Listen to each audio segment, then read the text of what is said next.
I'm Dylan, this is BC Sports Report. I'm with my dad. Dylan, what's up? Nice to have you on the show. Good to be back in the studio from the Pinstripe Bowl. Yeah, and we normally pick 3 bowl games, but since 3 doesn't go evenly at 35, we have to pick 2-1 a show, but normally we're going to pick 3. And the first bowl game we're picking BBVA Compass Bowl in Alabama, Pitt, SMU, and these teams, SMU did beat TCU, that's why they're here.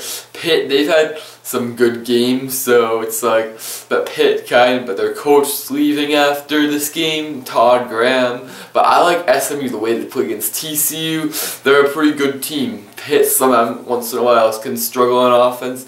I'm gonna go with SMU. The way they play against TCU, I like SMU 31-24. What about you? I like Pitt 31-16, and the reason I like Pitt is because the Big East has been bringing it this bowl season. Yeah, I know. Okay, next bowl game we're picking GoDaddy.com bowl.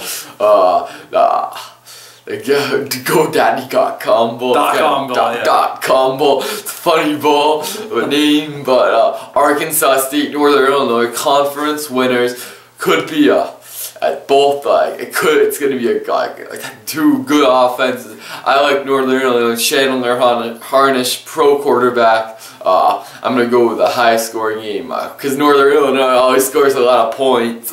I'm gonna go with Northern Illinois 56-45. What about you? I'm going Northern Illinois too, Dylan. I'm gonna go 38-3.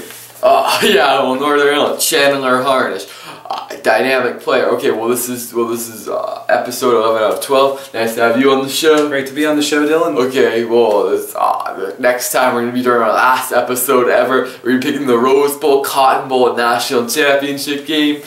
See you next time.